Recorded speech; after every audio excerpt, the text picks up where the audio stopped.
sisi lain, penyihir melapor kepada raja, Wadoh ini tak pernah datang sudah beberapa hari.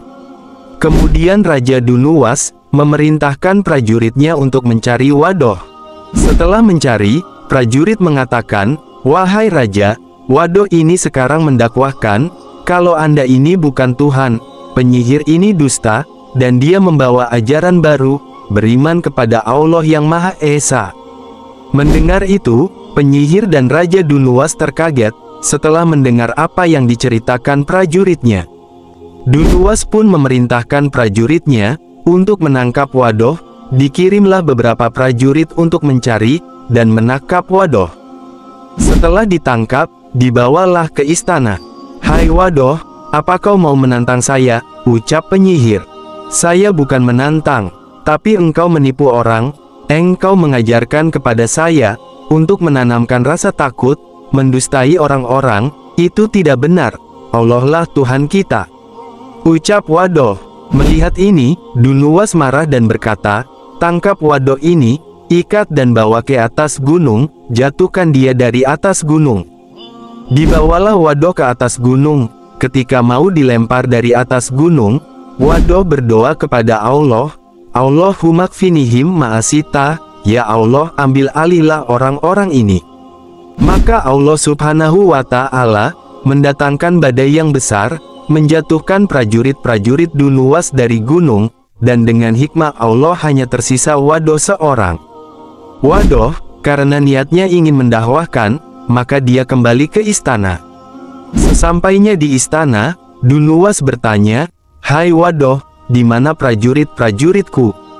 "Allah sudah menghancurkan mereka," ucap Wadoh. "Kalau begitu aku akan membunuhmu dengan cara yang lain." Diikatlah Wadoh ini, dibawa ke lautan. Pada saat di tengah laut, Wadoh berdoa lagi, "Ya Allah, ambil alihlah orang-orang ini."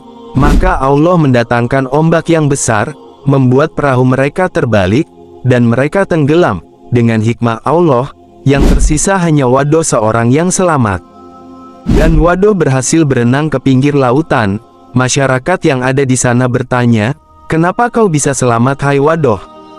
"Allah telah selamatkan saya," ucap Wadoh. Wadoh kembali lagi ke istana.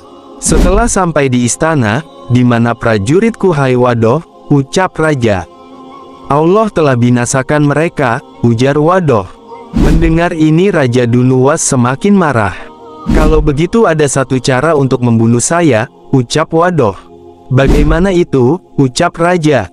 "Kamu ambil busur panah saya ini, dan kamu kumpulkan seluruh masyarakat Yaman, lalu panahlah saya dengan anak panah ini, sambil membaca Bismillahirrahmanirrahim, yang artinya, dengan nama Allah Tuhannya anak muda ini. Lalu lepaskan, dan engkau bisa membunuhku." "Apa benar?" ucap Dunuwas.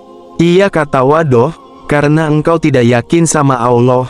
Prajuritmu sudah sampai 2 kali mau membunuhku dan gagal, sekarang Allah yang bisa membunuh saya." Mendengar ini, Dunuwas semangat, dan mengumpulkan masyarakat Yaman. Terkumpullah sekitar 20.000 orang. Diikatlah Wadoh ini, dan ditempatkan di tempat yang tinggi, dan tersebar berita, Dunuwas akan membunuh Wadoh, dengan cara dipanah dan mengucapkan Bismillahirrahmanirrahim. Agar setelah terbunuhnya anak ini, tidak ada lagi yang berani menganggap bahwa Dunuwas ini bukan Tuhan.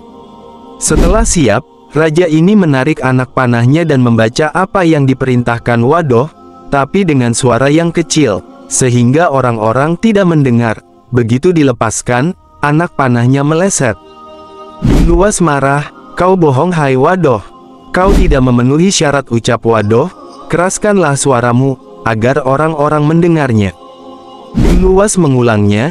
Dia menarik anak panah, dengan keras mengucapkan Bismillahirrahmanirrahim, lalu dia lepaskan, dan terbunuhlah Wadoh. Pada saat Wadoh mati, 20.000 orang masyarakat Yaman yang menyaksikan, pindah ke agama Nasrani.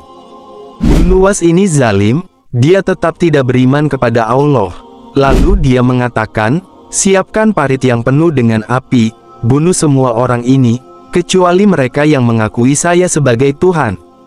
Maka dikumpulkanlah 20.000 orang ini, lalu dilemparkan satu persatu ke dalam parit yang penuh dengan api ini.